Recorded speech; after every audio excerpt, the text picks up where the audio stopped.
That's right. Greetings, fellow armchair Imagineers. Tiki here. And Jacob Wile too. And welcome to a double dose of DuckTales recap action.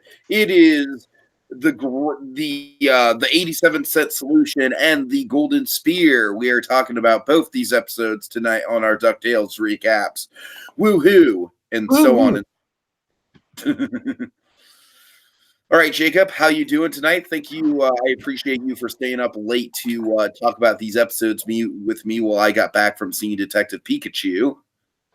Doing all right. I mean, things are going well here for the most Good. part. So, Jacob, generally speaking, we kind of very briefly discussed this before we went on air, but I decided to split these into two parts, mostly just because. Honestly, I think the second episode is good, and there's definitely a lot of cliffhanger potential to talk about with the second episode. I thought the first episode was it was decent as well, but just generally speaking, both of these episodes just didn't really strike my fancy the same way that Outlaw Scrooge McDuck or the God, fuck me and my memory. Well, can't remember it either. Well, I know that the first episode that we covered, Treasure of the Found Lamp. Yes. Treasure of the Found Lamp. Yeah. Thank you. Man, so much is going on. I'm just anyways, my memory is just losing me at this point. So generally speaking, I really didn't think that these two episodes were as good as those two episodes. Did we only get 4 this week, Jacob, or am I missing one? No, none of them. They only aired Tuesday through Friday. Tuesday. Okay, cool. So yeah, just overall, in spite of the good cliffhanger, I just kind of thought like it was these two episodes were just a little middle of the road. And so what we're going to do is we're going to combine them into one podcast. Not to say that they're bad or anything. I think they both have their good qualities going for them, but I just don't have a ton to say about either one of them, honestly. I mean, that's for. Admittedly, the ending of the Golden Spear is great and all that. Honestly, I think although I honestly think I probably, at a personal level, enjoyed 87-cent Solution more as a whole. I mean, I'm not going to deny that because 87-cent Solution, the fun about that episode is it is ridiculous. It's definitely this crazy Glomgold premise. It's got this ridiculous time travel twist in it. By the way, I like that the show is playing around with time travel more and more. I appreciate that. Yeah, I mean, pretty much ever since they introduced it in Last Christmas. Okay, I guess maybe I don't know. Do you want to talk about 87-cent Solution first, and then the Golden Spear? How do you want to break this down? I mean, I guess it makes sense. I mean, it came first. Sure. Okay, so yeah, like I said with 87-cent Solution, I can't even put my finger on why I don't really feel like there's a ton to talk about with this one, because I did very much enjoy it. It was I definitely thought it was the best Glomgold episode of season 2 so far. I mean, we haven't really gotten much other than that one where he made the wager. I mean, like other than Ballad of Duke Bologna, of course. Yeah. I mean, we haven't seen much of him. I think this is a much better episode than the Ballad of Duke Bologna. And it actually did move the whole reveal the whole bet thing still going on. Indeed. Talk to me, baby. Oh, Keith Ferguson, you gotta love him. Gotta love him as Glomgold. I just love how Keith Ferguson's Glomgold is just like he is so unhinged and just ready to blow over at any moment. He's just so over the top. He's almost like a stereotype of himself at points. You know what I mean? Yeah. Like, I had to be loud and as Scottish as possible. I'm honestly surprised. I'm honestly surprised he hasn't said that exact line at one point. Like, I have to be as loud and as Scottish as possible. we got a fun bit with Scrooge McDuck. The whole like, oh, I'm not going to be the smartest of the smarties. I'm just going to be as smart as the smarties. And then the slippery slope where I'll be slightly less smart than the smarties. Oh, that was a good play on that line. There's a lot of good Scrooge humor in this episode. Yeah. I mean, what I think is I really think that this episode, it's just I don't know. I don't want to call it filler because it's it's a crazy time travel plot. It doesn't necessarily feel like filler. I mean, well, it basically kind of is. I mean, it really doesn't move any of the. I mean, pretty much the only plot that moves forward is the bed, and that's only like at a passing glance at most. And but the thing is, Jacob, what makes me feel kind of bad about this is that I don't think it's a bad episode because of that. Like some of my favorite episodes of stuff are filler. Well, being filler doesn't mean bad for sure. I mean, don't get me wrong. I mean, sometimes filler's necessary. Here's my thing, though. I feel like filler is obviously a little bit more hard to podcast about. Well, I mean, it just goes back to the whole episodic thing where things don't have overarching plots. I mean, this show kind of does have one, but not every the way I see it, like every episode can be enjoyed on its own merits, and this one's one of those. Just because there's not as much to talk about doesn't mean it can't be enjoyed.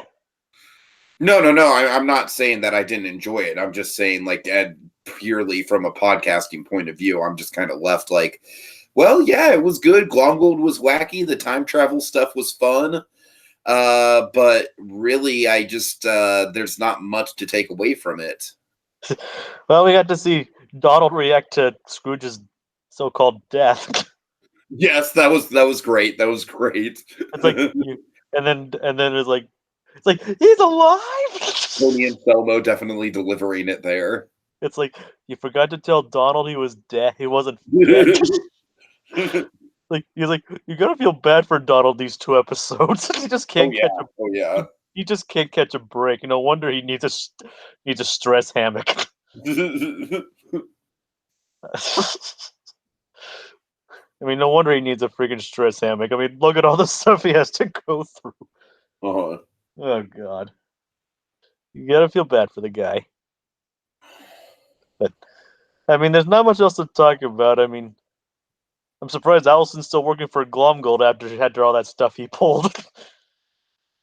Honestly. Yeah, Allison is definitely a character where I don't really have a good read on her yet. I don't know.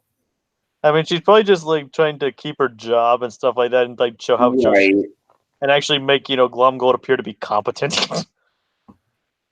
I did think that it was kind of like they did a good job making a big deal out of Glomgold being the richest duck in the world. Like finally that happening. Yeah, but it turned out to be a complete ruse. Yeah. I mean, obviously we knew that Scrooge wouldn't actually die. Well, yeah, I think, you know what? That's one of the things, I'm glad you mentioned that, because that's one of the things that kind of threw me off with the episode, is that it was hard for me to really be invested in it when it was like, when they were trying to, I mean, obviously I don't think they were trying to like fool the audience or anything. Like, yeah, folks, Scrooge is dead. This is it. This is a big, we're just going to handle this really casually too. We're not even going to make a big deal about it. That's life. Sometimes people just drop dead. You know what I mean? Would it be crazy if that's how they actually did it? Yeah, that would be. If Scrooge, it's literally. He just basically dies off screen. This is the last when we see Scrooge. Right. Just dies off screen in just a very non-climactic way. I mean, a non-climactic way kind of happened in the life and times of Scrooge McDuck, where he died of old age, but that would make more sense. That's a more satisfying end than what would happen here. I mean, if they ever do show Scrooge dying, I mean, that'd be the way to have him go. You know, die with dignity at an even older age than he currently is.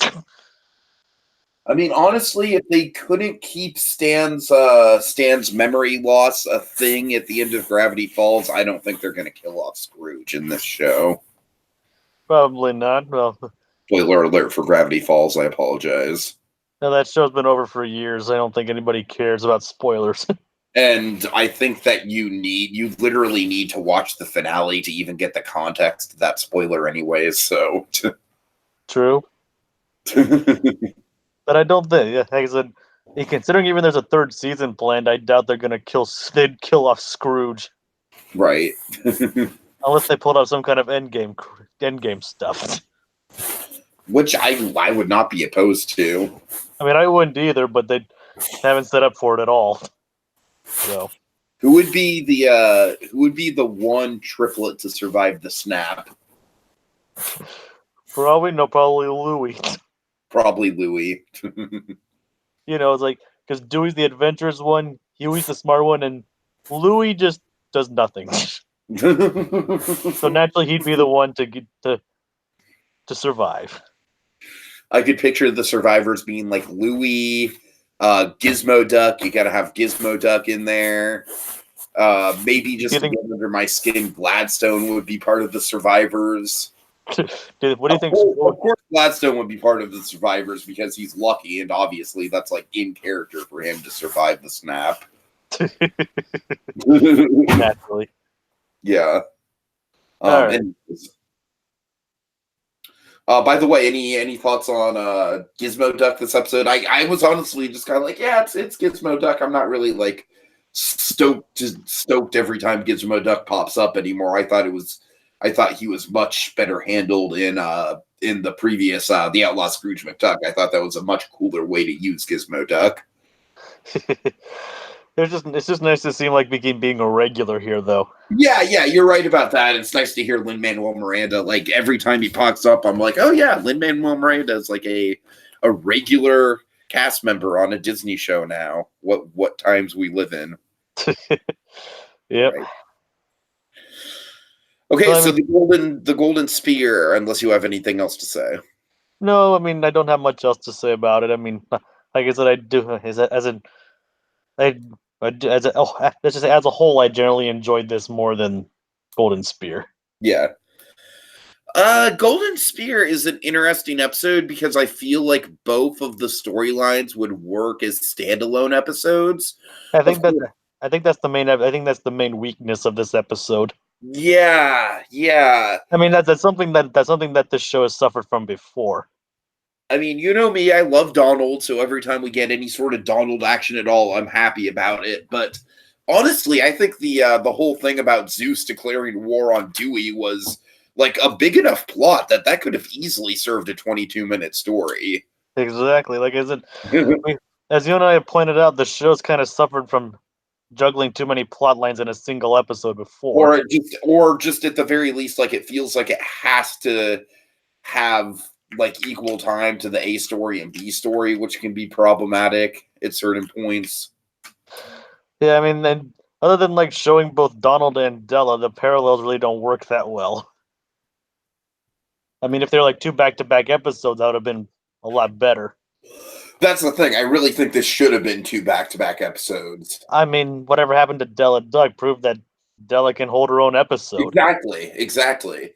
And here's the thing, though. The Della stuff, I'm just like, granted, it was an interesting twist at the end. I did like the twist at the end of it. But generally speaking, the whole like, oh, she's going to lead her, she's going to betray our people, blah, blah, blah. I don't trust her. Like, that whole stuff, like, that was just kind of like, I didn't really care about any of that, honestly. And honestly, the most fun I had with that whole dynamic was the whole, those two being like roommates with each other, like the odd couple dynamic that they have. That was kind of fun. It's like, and Penumbra even says, I don't even know what that is. Hey, look, we both have spears. That's neat. No, it's not. Yes, it is. No, it's not. It's not. Yes, it is. I mean, I would have liked to see like more based around that concept. Yeah, I agree. I agree. I think if this part of the episode would have been a little bit more lighthearted and a bit less like, like packed to the brim with like, oh, she's gonna backstab us all, and then egads, the other dude backstabbed them, and yeah, I don't know. I feel like if it would have leaned more on the odd couple stuff and Della's personality, it would have been a little bit more satisfying. That being said, I mean, every time we do get glimpses into Della's personality, it is very, very on point. It's definitely what I want to see out of the character for sure. Oh yeah, like I said, these two plots could have like been their own full episodes. Mm. I mean, they'll like Della focusing like working on the ship and Penumbra's odd couple friendship. Probably even giving like a few more episodes to flesh out the whole moon people going against the Earth thing. I mean, I don't necessarily think you need more than one more episode, but the thing is, I feel like you said, because we did rush it, because we did put these two storylines into one thing. That's the problem. I feel like if we would have gotten one more episode to complement whatever happened to Della Duck, detailing what happened with Della and the Moon People and all that, and the rivalry turned friendship with Penumbra and the betrayal of, I'm sorry, I keep just calling him other guy. What's his name? I think it's Solaris. Something like that. Yeah. I don't really remember. But Now he's voiced by Lance Reddick though. yes. But yeah, I mean, I do feel like it would have all been again. I this is another thing where there's not really a ton to commutate on, because both of the plots they just kind of feel rushed, and there's not really that much memorable about either of the plots, just because both of them just do kind of blow past everything so quickly. I mean, it was obviously that like this is the most Donald's appeared, I think, at this entire season. I would say probably yes, and that was nice. That's always nice. You know me, I'm a huge Donald fan, obviously. And did you notice that in the credits he's no longer credited with the main cast anymore? No, I didn't notice that. That's Like, actually kind of sad. it's like Della's been like moved with like the group, like the main group, and Tony and Selma's been moved to like where the second page of credits. Not Tony! Not Tony! Yep. How dare you shortchange Tony? Well, I mean, who knows? I mean, I don't know how it'll turn out in the future or anything, but Man, I want so much more Donald Duck than this show gives us. Whatever happened to the initial cell line of like, yeah, it's like classic DuckTales adventures, except Donald Duck's gonna be there the whole time. well, I mean, that was like I mean, I think that was more our hyping than them actually officially saying so. To be fair. Yeah, that's true. Can't argue with that. I mean, yes, they showed him in the promotions, but No, you're right. You're right. I saw him as like one of the main people in the promotional artwork, and I was like, oh, this must mean this. X equals Y. Solve for Z.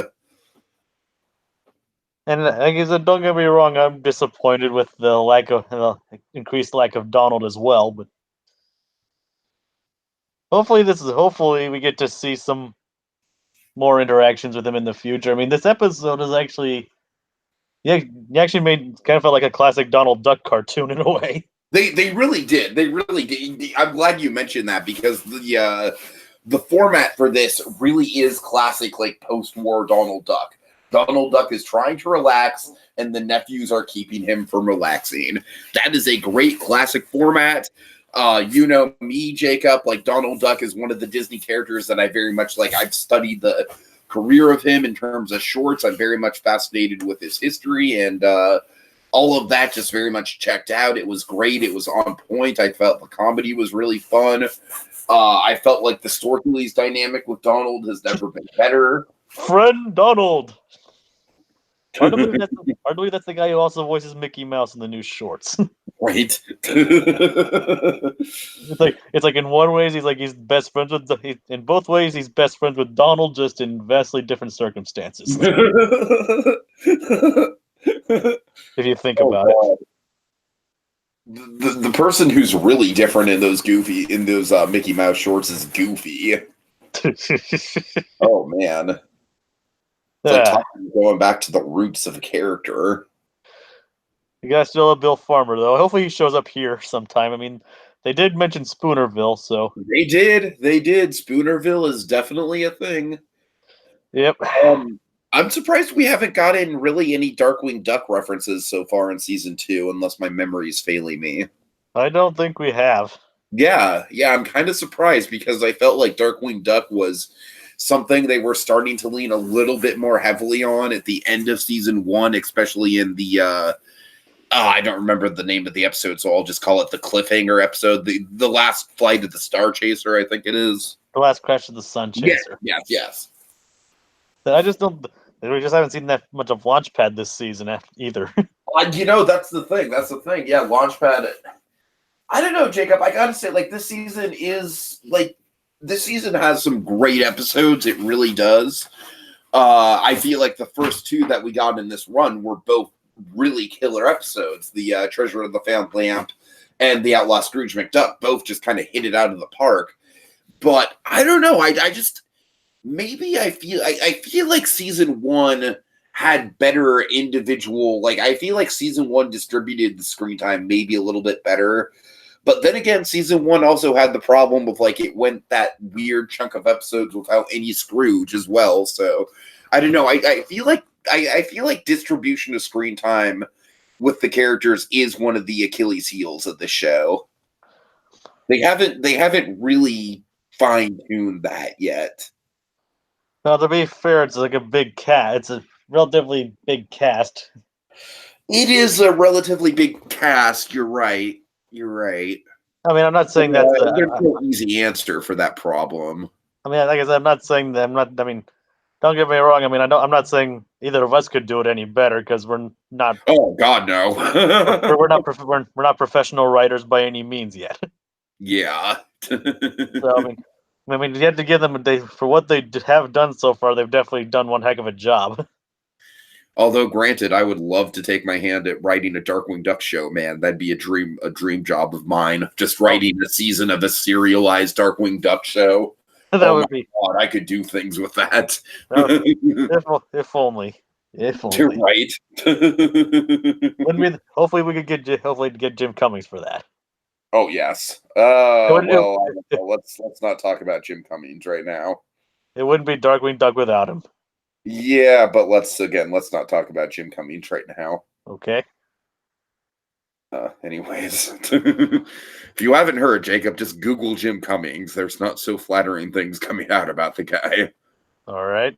Yeah, I hate to say that. It really is a bummer, but unfortunately, it looks like Jim Cummings is the next Lasseter of, like, you know, a beloved Disney dude who's just kind of been tainted. I'll have to check it out. Yeah. So, I really hate to say that, man. When I heard the news, I was like, God, not Jim too. Well, that's moving on. Yeah, definitely. All right, I guess as we've talked about pretty much every other talking point in this episode, the cliffhanger. Yeah, well, first of all, how long is Donald going to be in space? I really hope that's not like a fucking way to just like write off Donald for a majority of the episodes. What I hope is going to happen is that I hope that Donald lands on the moon and he becomes like the prisoner of the moon people. I could definitely see that happening. I mean, that's what I saw. It's like considering like all of Lance Reddick's character talking about. She said you remind her of her brother. Right. So I definitely see that leaning in that direction. I just hope that we get decent amount of screen time of Donald as we go along. But yeah, I mean, shit. Next week it really does seem like by all intents and purposes, unless we get like a weird like all Gizmo Duck centric episode or something like that.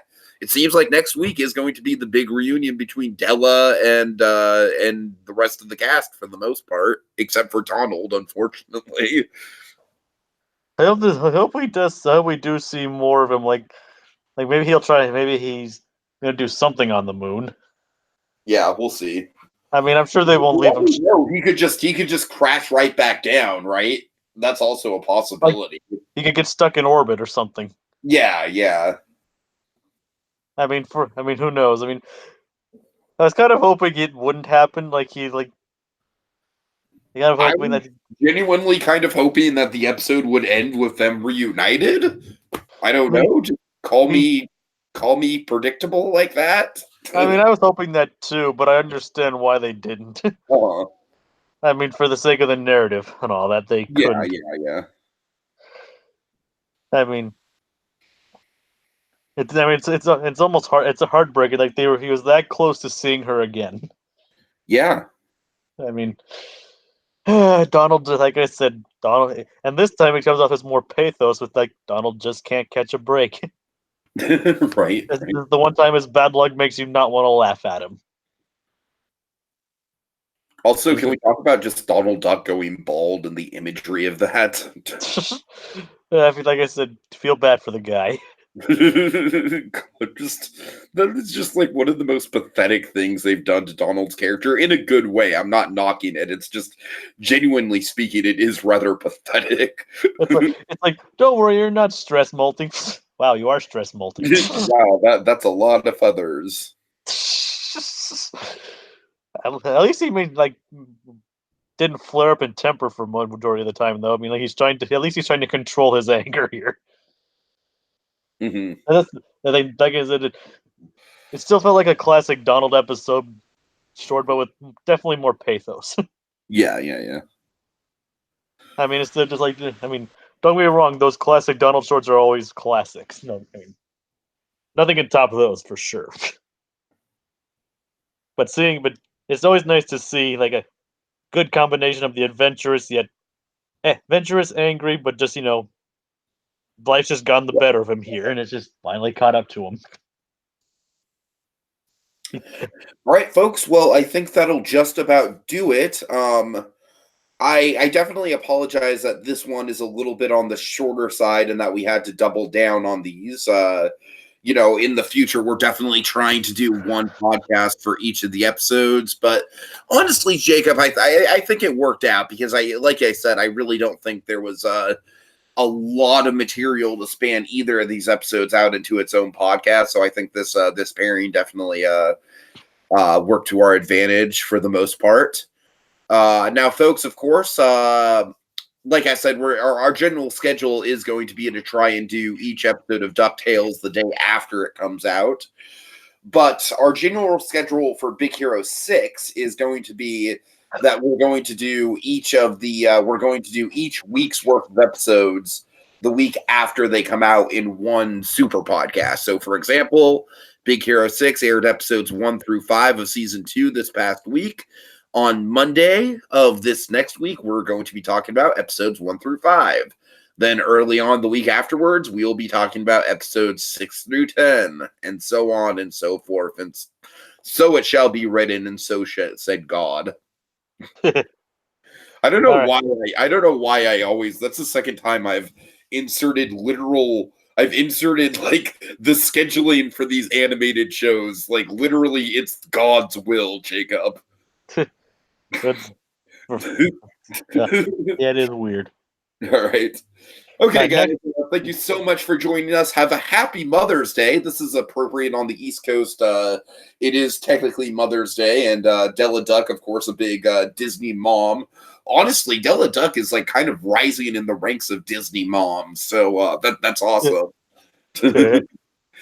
So happy Mother's Day, everyone, and we'll be back next week for more DuckTales action. Woo-hoo. Talk to me, baby!